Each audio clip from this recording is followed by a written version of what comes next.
تخيل يا صديقي وانت قاعد بتصلي في مسجد ما تكونش فاهم انت بتصلي في عمارة إسلامية ولا عمارة مسيحية ولا عمارة فرعونية يا صديقي. ويلا بينا مع تحفة معمارية جديدة هنضمها لسلسلة فيديوهات بيوت الحي أولى من مساخيط الميت الجزء التاسع، مسجد داخل منطقة القاهرة القديمة. وأصدقاء سرايا عابدين الجداد استغربوا من اختيارنا للاسم ده، هقولك هو مقتبس تاريخيا، لكن تعال أعرفك توصل للتحفة المعمارية دي ازاي الأول وندردش ونتعرف على صاحب المسجد. ومن عند قصر المنسترلي من على الكورنيش وانت رايح المعادي هتلاقي كوبري المشاة، هتطلعوا وتعدي الناحية التانية عشان توصل للمسجد الفرنساوي، وده سلم المشاة اللي بقولك عليه. هتعدي الناحية التانية، لكن احنا مش رايحين للمسجد الفرنساوي، احنا رايحين لمسجد حسن السويدي. هتطلع سلم المشاة يا صديقي علشان تعدي الناحية التانية، بس هتلاقي نزلتين، نزلة يمين ونزلة شمال. النزلة الشمال هتنزلك على المسجد الفرنساوي، ما تنزلهاش، انا ضحكت عليك وقلت لك المسجد الفرنساوي عشان اعرفك ان فيه هنا اثر اخر. انزل النزلة اليمين وهتلاقي قهوة، خش الشارع ده وتعالى اقولك ليه احنا اخترنا اسم بيوت الحي اولى من مساخيط الميت، لانه مقتبس تاريخيا، واتفرج على جمال العمارة الشعبية القديمة. وفي الشارع اللي على اليمين هتقرا يافطة باسم شارع السويدي، هو ده هنا مسجد حسن السويدي الأثري، الأيقونة التاريخية العظيمة اللي بتوثق الآثار الإسلامية والفرعونية والمسيحية في مكان واحد.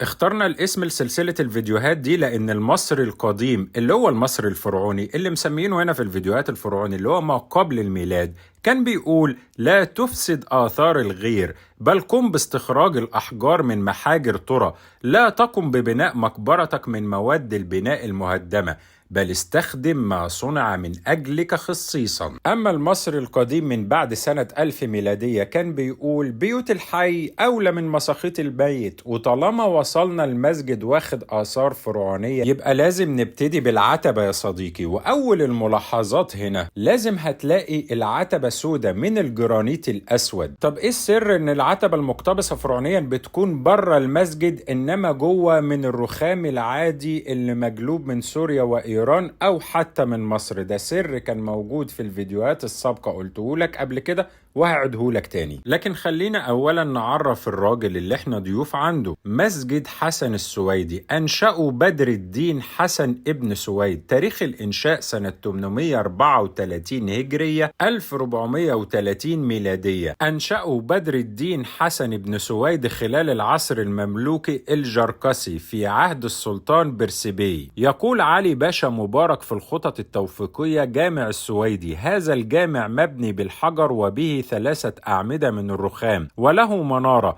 وله بمصر العتيقة 500 دكان ومنزل موقوفة عليه إيراد شهريا، ويقال إنه من إنشاء أحمد بن طولون. متزوج من أم هانئ بنت القاضي فخر الدين القياتي، ولما مات أبوها استولى بدر الدين حسن السويدي على تركته وتصرف فيها كيفما شاء، وبنى مدرسته اللي احنا قدامها والجامع ده. ولما مات قبل ما يكملها أوصى ب4000 دينار لإكمالها، لكن ابن وجيه الدين عبد الرحمن أبطل مسألة الوقف دي متحججا إن والده أسند إليه النظر واقتضى رأيه أن يجعل بدل الخطبة خطيب بدل المدرس. ما فادها يا صديقي إن ابنه لغى المدرسة ويلا بينا ندخل المسجد. مش فاهم هل ده مسلة ولا عمود كان مضلع؟ أنا أول مرة أشوف التضليع. بصوا ما زال النقوش الفرعونية موجودة، شوف هنا النقش الفرعوني ما زال موجود، شايفين دي زهرة وبحالتها،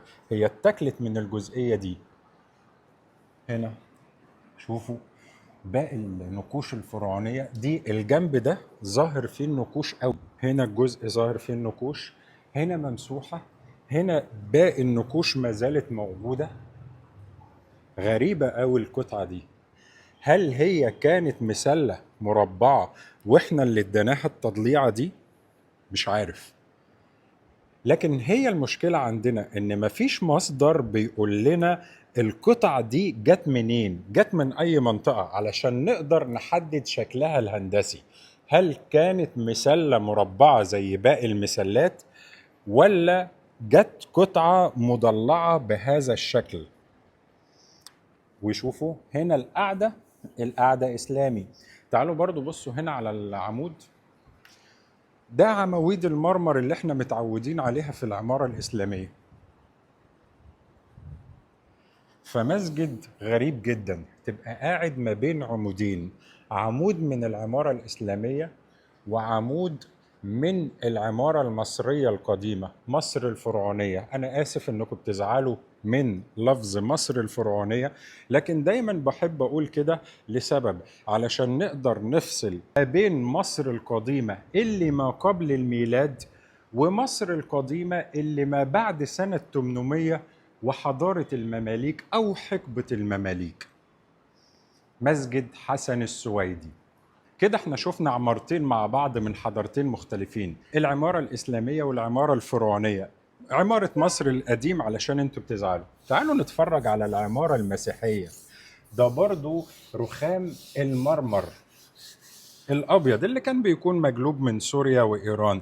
بس العمارة الإسلامية أو الرخام أو النحت الإسلامي لو بصينا هنا هنلاقي التاج المدور والزخارف الإسلامية بتكون معروفة من فوق. لكن تعالوا بقى بص كده، لو قربنا ممكن نشوفها. الزخارف والعمارة الإسلامية كان ليها بصمة، لكن هنا البصمة القبطية، برضو بلاش قبطية عشان قبطية دي تعني المصري القديم. البصمة المسيحية هنا موجودة في الأعمدة. شايفين اختلاف التاج، المعدن المندمج مع الرخام نفسه. والرسومات اللي هتلاقوها غريبة شوية عن العمارة الإسلامية. 3 عمارات موجودة في مسجد واحد، مسجد حسن السويدي. هنا برضو هنلاقي نفس الموضوع.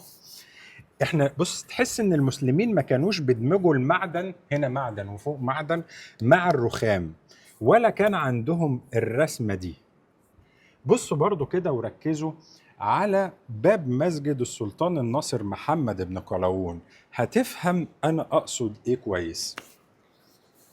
ومرة تانية أنا بعتذر اللي أنا بقول فرعونية وقبطية، لكن إحنا حابين نوضح للمشاهد البسيط اللي معلوماته بسيطة زي، بدل ما نقول المصري القديم فيلتبس علينا المصري القديم الفرعوني ولا المصري القديم اللي ما بعد 800 سنة ميلادية.